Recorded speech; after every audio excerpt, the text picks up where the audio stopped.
I'm traveling to Pakistan tomorrow and I'm honestly a little bit nervous. So hear me out. I've traveled to a lot of places in my life. I've traveled all over Western Europe. I've traveled to the United States.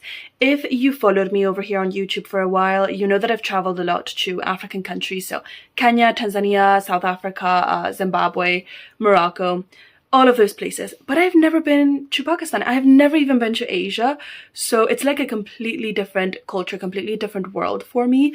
And I'm honestly a little bit nervous. I'm in a long time. I think I truly do not know what to expect of a country. And of course I've done my research, but research is one thing and what you actually find in a country is another. And I just don't know what I'm going to find in Pakistan. And also, even though I know that Pakistan is a safe country for tourists, I've done my research, I feel comfortable traveling there. But over the years, I mean, I've grown up in Europe. I've lived since I was a kid, and I've heard so much like bad stuff about Pakistan in the media that even though I consciously know that Pakistan is okay for tourists, subconsciously I'm still a little bit scared. So yeah, like I'm still a little bit like intimidated by the idea of traveling to Pakistan.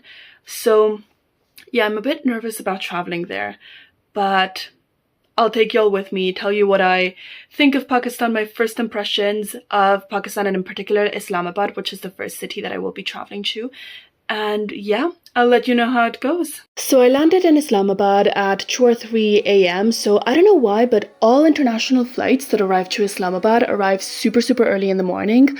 But once I got to see the city in the daylight, I was really surprised at how wide the avenues are and how green the city is. So Islamabad is a planned city and it was built in the 1960s, which makes it very different from other cities in Pakistan that are much older and have much older architecture. So the streets are a lot narrower and they're generally more bustling, more chaotic cities. But before we explore a bit more of Islamabad, let's first go to a place called Taxila, which is just outside the city. Taxila is a UNESCO World Heritage Site and it's an ancient city right outside of Islamabad.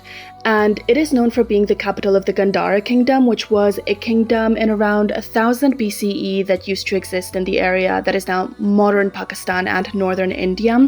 It was later conquered by the Achaemenid Empire and later by Alexander the Great. So Alexander the Great actually stepped foot in Taxila. But Taxila is most famous for being a super important center for Buddhism learning under the Mauryan Empire and Ashoka the Great in around 300 BCE, and that is the whole reason why it is a UNESCO World Heritage Site to begin with. Most of Taxila is unexcavated, but in the parts of it that are excavated, you can find some super well-preserved Buddhist stupas, schools, houses. You can find the streets in the city, the palaces where the kings and queens lived. There's also lots of smaller objects such as coins and objects that were used in everyday life that are well preserved in a museum nearby the ancient city. And you can also find lots of statues, so Buddhist statues and also lots of Greek statues from the time that Alexander the Great was in the area. It's very interesting to think of this city in Pakistan as such an important center for the Buddhist religion, because when we think of Pakistan nowadays, I think everyone immediately thinks of Islam, especially, you know, this is right next to a city called Islamabad, literally the city of Islam, and Pakistan is the Islamic Republic of Pakistan, but it hasn't always been like that. At the end of the day, Taxila was a city in the Silk Road, and the Silk Road, besides being super important for trade, it was also super important when it came to the expansion of different religions, of Hinduism, Buddhism, and later Christianity and Islam as well. So coming to a place like Taxila, it truly makes you appreciate the nuance and the richness of Pakistani history and just how fascinating it is. And I think it also made me think a bit differently of Pakistan, because I didn't know this about Pakistan. I knew that it was at the center of the Silk Road, but I didn't know just how important Buddhism had been at certain points of its history. After the Mauryan Empire, Taxila was conquered by the kingdom of Bactria, which is in modern-day northern Afghanistan, and later by the Kushan and the Gupta Empire, and finally the city was destroyed by the Huns. So the Huns were people from the steppes, from modern-day Tajikistan, Kyrgyzstan, Kazakhstan, Russia, those places, and they destroyed the city of Taxila and a lot of its art and a lot of its buildings. After visiting Taxila, we went back to Islamabad to have lunch and try Pakistani food for the first time. So we had this biryani and I had this beef pulao, which was so good. The beef was so tender, and of course garlic naan. So I'll talk more about Pakistani food in other videos. I have videos coming up of Fairy Meadows, Hunza, Skardu, Lahore, and much more. So make sure you subscribe if you want to see all of that. But after lunch, we went to explore a little bit of the city, and the first place we went to was the Pakistan Monument. I'm gonna be honest, I was incredibly tired from my flight arriving so late the day before, and also it was incredibly hot the day that I was in Islamabad, so I didn't film a lot. This is definitely not the best travel vlog that I've ever made. But yeah, we went to the Pakistan Monument. It was really nice.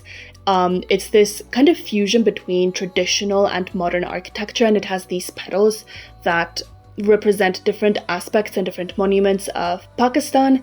And yeah, it's a monument to Pakistan. We later went to the Faisal Mosque, which again, I didn't really film much, but this was a beautiful area full of like green gardens and flower trees, and it was really beautiful. And this mosque is very known all over the world because firstly, it's one of the biggest mosques in the world. This mosque can house so many people, and it's also very unique because it doesn't have a dome. So most mosques have a dome, but this one doesn't. And this mosque is actually named after the King of Saudi Arabia, which has since passed, King Faisal, because it was financed by him. I'm back home now. My trip to Pakistan is over. I had a great time there, but I want to talk to you about some of the cultural shocks that I experienced in the country, and particularly in that first day in Islamabad, because Pakistan is a gorgeous country. I had such a great time, but it's also very different from any other country that I've been to before, and I really experienced a lot of cultural shocks. So I wanted to tell you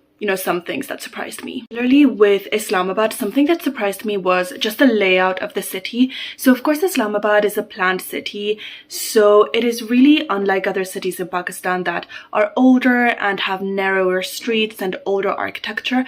Islamabad is not like that at all. It was built in the 60s using a grid plan, and its avenues are so wide. So like you can just tell the city is like, it looks so spacious, and I really like that about Islamabad. It's really refreshing, honestly. That I struggled with in Islamabad though, that I did not expect, was the staring and the clothing. So here's the thing, before I traveled to Islamabad, I obviously informed myself about Pakistan and traveling to Pakistan and things that I should know about like dress and that kind of thing.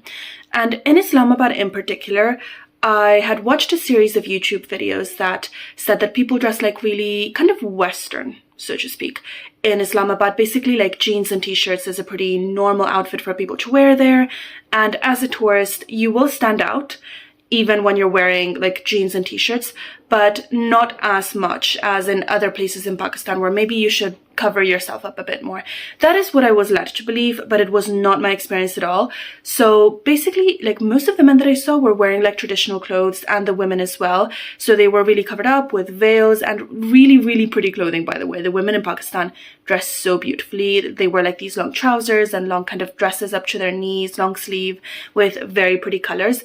And obviously, there's nothing wrong with dressing modestly or dressing traditionally for both the men and the women. Like, that is totally fine. It's just that I dressed in like jeans and a t-shirt, thinking that everyone would be dressed similarly, and that sure, I would stand out again because I'm a tourist. I'm very visibly not Pakistani, but I didn't think that I would stand out when it comes to clothing, and I was very wrong about that. I had been very misled by the YouTube videos that I had watched. Really, when I went to the Pakistan Monument, there was just so much staring. Like, I felt so observed, and like just the awareness that everyone was looking at me. So I was a bit uncomfortable, to be honest, but I will say, I don't think that the staring is malicious. I think it's purely out of curiosity. There's not a whole lot of foreigners that travel to Pakistan. There's not a whole lot of international tourists. So people stare. I completely understand. It is normal. It just takes getting used to. Notice though that when I covered myself up and dressed a little bit more Pakistani, and I mean, I do like this because I was still not dressing like other Pakistani women, but I was dressing a little bit more modestly. Like, I wore a long sleeve and I wore a veil. So this was at the Faisal Mosque, where if you travel to a mosque, you should cover up out of respect. So I did that.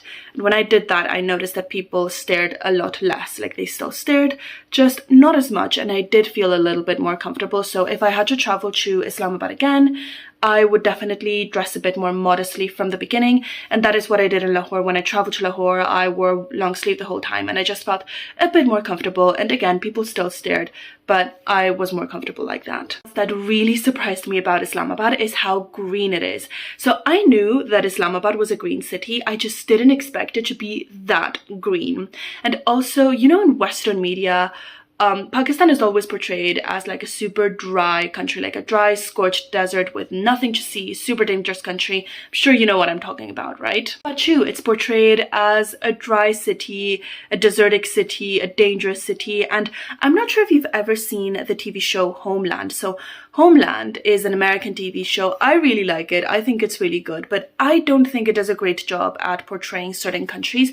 And there's a couple of seasons that take place in Pakistan and in Islamabad specifically, and they always show it as a super dry city, as a super dangerous city. Like, you need police escorts and like military escorts to go around, which is not true at all. I felt super safe in Islamabad, and I just walked around freely and was totally fine, by the way. But they always show it as it like being super dry, like sandy city with like beige, yellow colors. And the reality is totally opposite. It's a super green city with lots of trees and bushes and flowers everywhere, and it's really, really pretty. One day I also traveled by road from Islamabad all the way to Chilas in Gilgit-Baltistan, passing by the province of KPK and some like valleys in the mountains.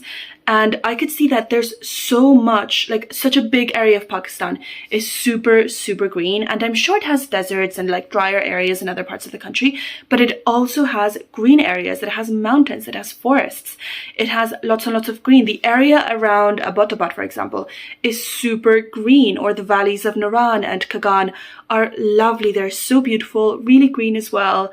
So yeah, that area is lovely, lovely too. I also got really lucky because towards the end, we got to Lulusar Lake, which is a really pretty place, and we got to see it with this amazing rainbow, and it was so pretty.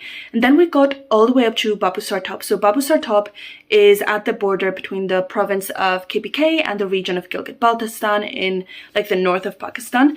And it's also one of the highest points in the Karakoram Highway. I think it's actually the highest mountain pass in the world. It's like 4,173 meters above sea level.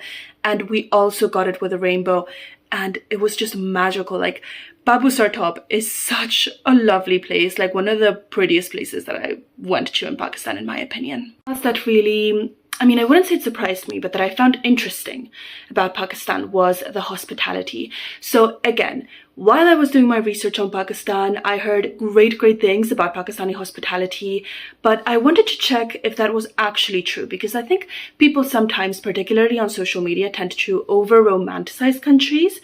And I don't think Pakistan is an exception to that, to be honest, but it is true. Pakistani hospitality is next level. I said earlier in the video, I was a little bit intimidated about traveling to Pakistan because basically I know that Pakistan is a safe country for tourists. I've done my research. I knew that I was going to be okay, right? But I've grown up in Europe and I've heard a lot of things about Pakistan in the media, not very good things, like it's a very dangerous country and like dry, desertic, nothing to see, like that kind of thing that is so often perpetuated in mainstream media, right? So I've heard a lot about that. And so even though I consciously know, and I consciously knew that Pakistan is a safe country to travel to, subconsciously I didn't, and I was still a bit scared, to be honest. Things about Western media is that they will portray particularly Pakistani men in traditional dress as super dangerous men. So when you arrive in Pakistan and you see lots of men like dressed traditionally, even though I knew that it was safe, I knew that, dressing a particular way doesn't mean that you're a dangerous person, it was still very shocking to me and was still like very intimidating, I will say. And that is until these men see you at a gas station and invite you, like pay for your water bottles without even asking, like just out of pure kindness and hospitality. Or you start talking to them, they ask you, oh, where are you from? I say like, oh, I'm from Spain. And they'll welcome you to their country and they'll be like so kind. And that is when you stop being scared and intimidating. And that is the magic of travel. So Pakistani hospitality, it is genuinely amazing. I was genuinely amazed by it. And, you know, you really have to travel to really get rid of certain stereotypes about places and truly see them and experience them for yourself with an open mind. That was my impression of Islamabad, my first impressions of Pakistan as a foreign tourist. If you like this video, make sure to like, comment and subscribe. It really helps me a lot. And stay tuned, because next week I will be posting a video about a beautiful place in Pakistan called Fairy Meadows, which I absolutely loved. So make sure you subscribe and you stay tuned for that.